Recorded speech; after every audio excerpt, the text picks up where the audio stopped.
Hello बच्चों, कैसे हैं आप। मैं आपका मेंटर अरविंद आर्य आसान फिजिक्स के ऑनलाइन प्लेटफॉर्म पर आप सभी का स्वागत करता हूं।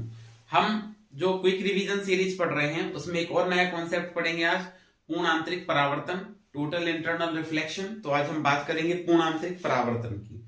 तो देखिए, फटाफट वीडियो को शुरू करने से पहले वीडियो को लाइक शेयर कर दें और जिन्हें सब्सक्राइब नहीं किया हुआ है चैनल को, वो चैनल को सब्सक्राइब करें तथा बेल नोटिफिकेशन को प्रेस करें, जिससे आपको वीडियो के नोटिफिकेशन प्रॉपर रेगुलर इंटरवल पर मिल सके। तो स्टार्ट करते हैं आज का सेशन। तो देखिए, आज हम पढ़ेंगे क्या, पूर्ण आंतरिक परावर्तन। देखिए, पूर्ण आंतरिक परावर्तन क्या होता है, टोटल इंटरनल रिफ्लेक्शन क्या होता है कि जब भी कोई, कल हमने क्या पढ़ा था, कल हमने अपवर्तन पढ़ा था, प्रकाश का अपवर्तन, और ये क्या है, पूर्ण आंतरिक परावर्तन। तो देखिए, पूर्ण आंतरिक परावर्तन होता क्या है, पहले इसके बारे में डिस्कस करते हैं। तो पूर्णांतरिक परावर्तन की बात करें तो कल हमने ऐसा सीखा था कि जब भी कोई प्रकाश किरण सघन माध्यम से विरल माध्यम में जाती है, कैसे जाती है, सघन माध्यम से विरल माध्यम में जाती है, तो वो अविलंब से दूर की ओर हट जाती है। तो देखिए, यहाँ पर जो प्रकाश किरण है वो सघन माध्यम से विरल माध्यम में जा रही है। सघन माध्यम जल से, विरल माध्यम किस में जा रही है, वायु में जा रही है। तो जब कोई प्रकाश किरण कैसे जाती है, सघन माध्यम से, और किस में जाती है, विरल माध्यम में जाती है। तो यहाँ पे ये जो प्रकाश किरण है, ये जो प्रकाश किरण है वो कैसे जा रही है, सघन से विरल में जा रही है। तो अब ये प्रकाश किरण क्या होती है, अविलंब से दूर की ओर हट जाती है। क्यों? क्योंकि जब सघन से विरल में जाती है तो हमने पढ़ा है वेग बढ़ेगा तो अविलंब से दूर की ओर हटेगी। तो समझिए, देखिए कि इस बिंदु O से चलने वाली एक प्रकाश किरण इस द्रव वायु अंतरा पृष्ठ पर, द्रव वायु अंतरा पृष्ठ पर लंबवत आपतित होती है, और ये लंबवत आपतित होगी तो बिना अपवर्तित हुए सीधी निकल जाती है। जो प्रकाश किरण लंबवत आपतित होती है वो क्या होती है, बिना अपवर्तित हुए सीधी निकल जाती है। लेकिन जब कोई प्रकाश किरण त्रियक रूप से आपतित होती है, कैसे आपतित होगी, त्रियक रूप से आपतित होती है, तो उसका अपवर्तन हो जाता है। तो देखिए, जब भी कोई प्रकाश किरण सघन माध्यम से विरल माध्यम में जाती है तो वो अविलंब से दूर की ओर हटती है, तथा आपतन कोण का मान बढ़ाने पर, ये आपतन कोण का मान बढ़ाने पर, ये जो आपतन कोण है इसको बढ़ाते जा रहे हैं। देखिए, यहाँ पे कम होगा, फिर और बढ़ेगा, और बढ़ेगा यहाँ पे। तो आपतन कोण का मान बढ़ाने पर अपवर्तन कोण का मान बढ़ता है। जैसे ये प्रकाश किरण अभी इधर है, और कोण बढ़ाएंगे तो यहाँ जाएगी, और बढ़ाएंगे तो यहाँ जाएगी, और एक स्थिति ये आ जाएगी। देखिए फिर से, ये आपतन कोण आई है तो अपवर्तन कोण आर मिल रहा है, और बढ़ाया आपतन कोण तो अपवर्तन कोण और बढ़ेगा, आर डैश, फिर आर डबल डैश, और ये आर बराबर 90 डिग्री मिल जाएगा इस तरह से।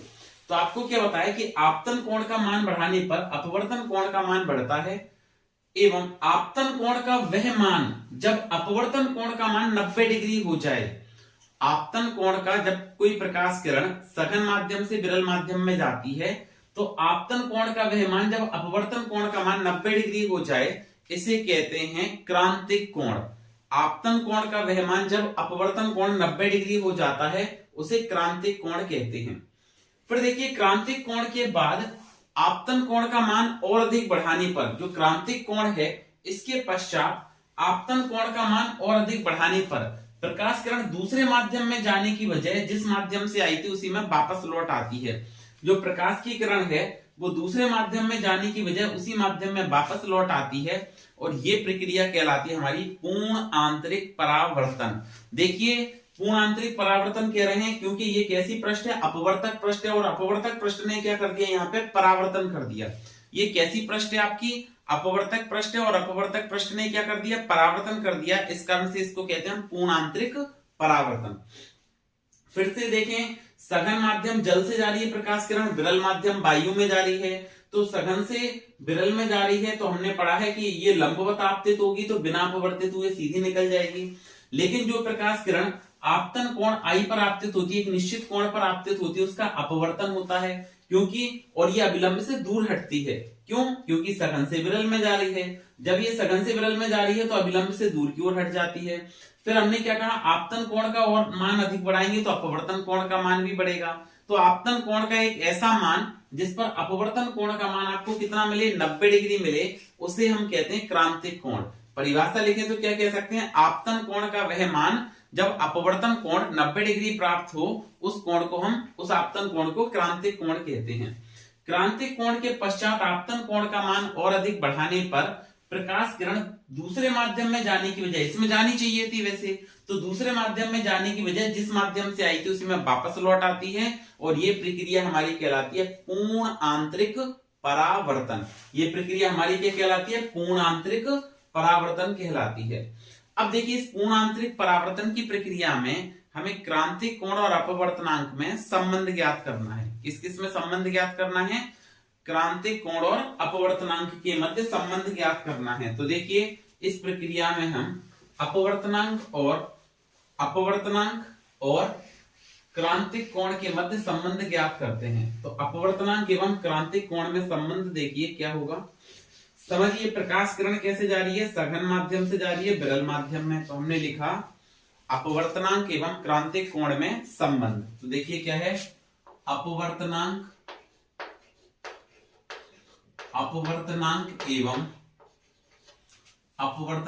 एवं क्रांतिक कोण में संबंध, एवं क्रांतिक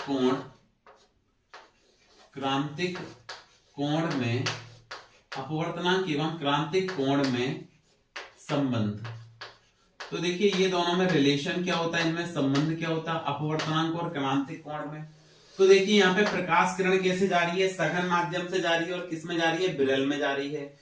तो स्नेल के नियम से हम क्या कह सकते हैं? स्नेल का नियम पढ़ा था हमने, और पहले माध्यम से मतलब सघन से जा रही है, और किस में जा रही है? विरल में जा रही है। तो जिस माध्यम से आती है उसको हम पहला माध्यम कहते हैं, जिसमें जाती है उसको हम दूसरा माध्यम कहते हैं। ये हमारा पहला हो गया और ये दूसरा हो गया। मतलब हम क्या कह सकते हैं इसको? 1μ2 आपको लिखना बताया था, पहले से दूसरे में जा रही है तो हम इसको लिख सकते हैं 1μ2, और 1μ2 का मतलब होता है μ2/μ1। अब जिन बच्चों ने पुराने सेशंस नहीं देखे हैं वो फटाफट से प्लेलिस्ट में जाएं, हिंदी मीडियम की प्लेलिस्ट में जाएं, क्योंकि मैं दोनों मीडियम में लेक्चर ले रहा हूँ, ये इंग्लिश मीडियम में और हिंदी मीडियम में। तो देखिए, हिंदी मीडियम वाली प्लेलिस्ट में जाएं, और हिंदी मीडियम वाली प्लेलिस्ट से आप क्या करें, जो पुराने सेशंस हैं उनको देखें, ताकि ये चैप्टर आपको और ज्यादा क्लियर होगा। सो देखिए, हम यहाँ पे स्टार्ट करेंगे कि जो प्रकाश किरण है वो पहले माध्यम से दूसरे माध्यम में जा रही है, मतलब सघन से जा रही है विरल में। सघन को कहते हैं इंग्लिश में डेंसर, और विरल को कहते हैं रेयरर। तो ये कैसे जा रही है? डेंसर टू रेयरर जा रही है, डेंसर टू रेयरर जा रही है, डेंसर टू रेयरर जा रही है। तो अगर हम स्नेल का नियम लगाएंगे तो वो आएगा sin i upon sin r, sin i upon sin r। अब आप इस बात को डेंसर टू रेयरर जा रही है तो 1μ2 को आप लिखते हैं μ2/μ1। तो हमने लिखा रेयरर अपॉन डेंसर। क्या लिखा? रेयरर मतलब, रेयरर का मतलब विरल बटे सघन। साइन आई को क्या लिखोगे आप? साइन IC, क्योंकि अपवर्तनांक और क्रांतिक कोण में आपको संबंध चाहिए, तो आई को हम क्या लिख पाएंगे? यहाँ पे आई को हम लिख पाएंगे IC। तो देखिए, आई को हमने IC लिख दिया, और आर हमारा कितना है? 90 डिग्री है, तो साइन 90 लिखेंगे। आई को क्या लिखेंगे? 90 लिखेंगे। तो अगर आपने इसको 90 डिग्री लिख दिया, आप समझिए क्यों लिखा ऐसा? बिकॉज हमको पता है कि क्रांतिक कोण के लिए आई का जो मान है वो IC होना चाहिए, और अगर आई का मान IC है तो आर का मान कितना होना चाहिए? तो हमको पता है आर का मान होना चाहिए आपका 90 डिग्री होना चाहिए, तभी ये क्रांतिक कोण की स्थिति बनेगी। तो देखिए, ये हमने लिखा μr/μd बराबर sin IC अपॉन 1, ये 1 हो गया। तो आपका sin IC का मान आ जाएगा, यहां से क्या आया? sin IC का मान ये आया mu rarer upon mu denser, mu rarer upon mu denser. इसका मतलब है ये मैंने सामान्य स्थिति ज्ञात कर ली, लेकिन अगर आप इसको सॉल्व करेंगे तो आप यहाँ पे क्या लिखेंगे? रेयरर मतलब वायु, और ये डेंसर मतलब वाटर। तो आप mu A upon mu W लिखेंगे। आप क्या लिखेंगे? Mu A upon mu W लिखेंगे। तो मैं ये वाली बात यहाँ पे लिख देता हूं कि आप लिख पाएंगे साइन IC की जो वैल्यू है वो लिखेंगे mu A upon mu W, और μ2/μ1 आपको 1μ2 होना चाहिए। क्या होना चाहिए? 1μ2। तो WμA लिख सकते हैं आप इसको। क्या लिखेंगे? WμA। ठीक है, क्या लिखेंगे? WμA। और अगर ये जो WμA है sin IC is equal to WμA को आप लिख सकते हो 1/AμW। WμA को क्या लिख सकते हो? 1/AμW। इसका मतलब है यहां से कि आपका AμW का जो मान आया है वो आया है 1/sin IC, वो आया है 1/sin IC। एक तो ये वाला फॉर्मूला आप याद रखें, एक ये sine I C equal to 1/mu/w, एक ये वाली वैल्यू याद रखें, ठीक है, एक ये वाली वैल्यू याद रखें और एक ये वाली वैल्यू याद रखें।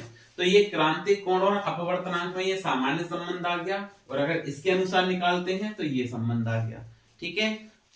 तो देखिए बच्चों, नेक्स्ट टॉपिक हम डिस्कस करते हैं पूर्ण आंतरिक परावर्तन के अनुप्रयोग। क्या लिखा है? Application of total internal reflection of light. तो प्रकाश के पूर्ण आंतरिक परावर्तन के अनुप्रयोग। इस प्रकाश के पूर्ण आंतरिक परावर्तन के अनुप्रयोग में जो पहला अनुप्रयोग है उसको हम कहते हैं मरीचिका। क्या कहते हैं? मरीचिका, मिराज फॉर्मेशन। देखिए मरीचिका क्या होता है या मृग तृष्णा क्या होता है? तो देखिए मरीचिका में हम क्या करते हैं कि जब भी गर्मियों के दिनों में हम क्या करते हैं, रेगिस्तान वाले क्षेत्रों में जाते हैं या हाईवे पर दूर स्थित, कहीं हाईवे पर जाते हैं तो दूर स्थित रोड का कोई भाग कैसा गीला प्रतीत होता है, या रेगिस्तान में हमको दूर कहीं जलाशय का आभास होता है, इस दृष्टि भ्रम को ही मरीचिका कहते हैं। फिर से सुने, मरीचिका या मृग तृष्णा क्या होता है कि गर्मियों के दिनों में जब हम कैसी जगह पे जाते हैं, डेजर्ट वाली प्लेसेस पे जाते हैं, गर्मियों के दिनों में जब हम रेगिस्तान वाले क्षेत्रों में जाते हैं तो दूर कहीं हमको तालाब का आभास होता है, या हाईवे पर, कहां पर? हाईवे पर हमको दूर कहीं, हाईवे पर जाते हैं तो दूर कहीं हमको गीला भाग प्रतीत होता है, ऐसा लगता है जैसे पानी भरा हुआ है, तो गीला भाग प्रतीत होता है। यही दृष्टि भ्रम हमारा क्या कहलाता है? मरीचिका कहलाता है। तो अब आइए इसका फॉर्मेशन कैसे होता है, ये कैसे बनता है, इसको समझते हैं। ये हमारी सामान्य स्थिति हो गई। सामान्य स्थिति में क्या होता है, जो वायु है वो वायुमंडल में एक समान रूप से वितरित होती है, समान रूप से वितरण होता है, इसलिए अपवर्तनांक भी सभी जगह लगभग समान होता है। लेकिन गर्मियों के दिनों में यह सामान्य ताप की स्थिति होती है, यह सामान्य ताप की अवस्था है। लेकिन गर्मियों के दिनों में क्या होता है कि गर्मियों के दिनों में पृथ्वी की सतह सूर्य के विकिरण से लगातार ऊष्मा अवशोषित करती है और पृथ्वी की सतह गर्म हो जाती है, जिससे पृथ्वी की सतह के निकट जो वायु है वो शुष्क हो जाती है, और ये शुष्क वायु पृथ्वी की सतह से ऊपर की ओर जाती है, क्योंकि वायु के कण हल्के हो जाते हैं और हल्की वायु ऊपर की ओर जाएगी। तो ये शुष्क वायु है, हल्के वायु के कण ऊपर की ओर जाते हैं, तो ऊपर की तरफ कैसा माध्यम हो जाता है? इस नीचे वाले माध्यम की तुलनात्मक दृष्टि से देखें तो ऊपर सघन माध्यम बनता है और नीचे विरल माध्यम बनता है। क्यों? क्योंकि नीचे वाली सतह की वायु ऊपर हल्की होकर ऊपर चली गई।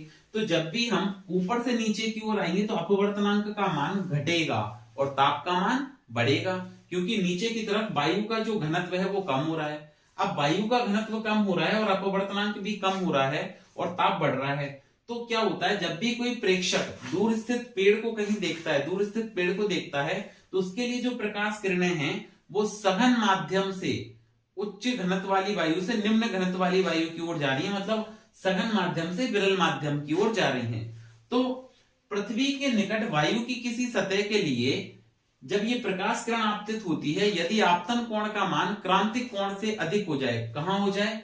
पृथ्वी के सतह के निकट आपतन कोण का मान क्रांतिक कोण से अधिक हो जाए, तो प्रेक्षक को ऐसा आभास होता है कि ये प्रकाश किरण पृथ्वी के नीचे से कहीं सतह से आ रही है, पृथ्वी की सतह के नीचे से कहीं किसी बिंदु से आ रही है। या हम ऐसा कह सकते हैं कि जब ये प्रकाश किरण वायु के सतह के निकट या पृथ्वी की सतह के निकट वायु की किसी परत के लिए यदि आपतन कोण क्रांतिक कोण से ज्यादा हो जाता है तो ये प्रकाश किरण का पूर्ण आंतरिक परावर्तन होता है। और ये पूर्ण आंतरिक परावर्तन के कारण यहाँ पे परावर्तन हो रहा है तो चमकदार पृष्ठ उत्पन्न होता है, जो क्या करता है? पानी का आभास कराता है। लेकिन ये तो हो गया हाईवे वाली बात। लेकिन जब कोई गर्मियों के दिनों में डेजर्ट में जाता है, रेगिस्तान में जाता है, तो उसको ऐसा प्रतीत होता है कि दूर स्थित पेड़ से आने वाली जो प्रकाश किरणें हैं वो पृथ्वी के नीचे से किसी बिंदु से आती हुई आभास होती हैं, इस प्रकार से उसको आती हुई लगती हैं, जिससे उसको क्या होता है, यहाँ पे एक तालाब का आभास होता है, जलाशय का आभास होता है, जिसमें पेड़ कैसे दिखाई देता है? उल्टा दिखाई देता है, इसका इन्वर्टेड इमेज बनती हुई दिखाई देती है। ये हमारा क्या होता है? मृग तृष्णा होता है या मरीचिका के होता है। अब दूसरा एप्लीकेशन देखिए, इसका दूसरा अनुप्रयोग है हमारा हीरे का चमकना। हीरे का चमकना ये दूसरा अनुप्रयोग है पूर्णांतरिक परावर्तन का। तो देखिए हीरे की जो चमक है वो भी पूर्णांतरिक परावर्तन के कारण होती है। हीरे की चमक किसके कारण होती है? पूर्णांतरिक परावर्तन की प्रक्रिया के कारण होती है। क्योंकि जब कोई प्रकाश किरण हीरे पर आपतित होती है तो वो हीरे के अंदर प्रवेश करती है तथा हीरे वायु अंतरा पृष्ठ के लिए जो अपवर्तनांक है हीरे का वायु के सापेक्ष वो होता है 2.42। कितना होता है? 2.42 होता है। फिर से ध्यान दें कि हीरा जो है वो हमको प्रकाश के पूर्ण आंतरिक परावर्तन के कारण चमकदार दिखाई देता है तथा हीरे का वायु के सापेक्ष अपवर्तनांक 2.42 होता है। एवं इसके लिए अगर क्रांतिक कोण हीरा वायु अंतरा पृष्ठ के लिए यदि क्रांतिक कोण की गणना करें तो क्रांतिक कोण का मान आ जाता है, कैसे कैलकुलेट करेंगे? अभी हमने फॉर्मूला पढ़ा था, sin IC equal to 1/a/μ_d। और जब आप कैलकुलेट करोगे तो IC का मान आपका 24.4 डिग्री मिलेगा। कितना मिलेगा? 24.4 डिग्री मिलेगा। तो क्या होता है कि जब कोई प्रकाश किरण हीरे में एक बार प्रवेश करती है और यदि आपतन कोण का मान क्रांतिक कोण से ज्यादा है, मतलब 24.4 डिग्री से ज्यादा है, तो हीरे की विभिन्न सतहों से प्रकाश का पूर्ण आंतरिक परावर्तन होता है। वेरियस फेसेस होते हैं ना, त्रिभुजाकार रूप में काटा जाता है इसको, तो उसके विभिन्न सतहों से प्रकाश का पूर्ण आंतरिक परावर्तन होता है। एवं ये इसलिए भी होता है कि हीरे को इस प्रकार से काटा या घिसा जाता है कि एक बार अगर प्रकाश इसमें एक बार प्रवेश कर जाए तो विभिन्न सतहों से इसका पूर्ण आंतरिक परावर्तन हो, और जिससे पूर्ण आंतरिक परावर्तन होगा तो चमक उत्पन्न होगी। इसलिए हमको हीरा क्या है? चमकदार दिखाई देता है। तो इसका दूसरा एप्लीकेशन हो गया।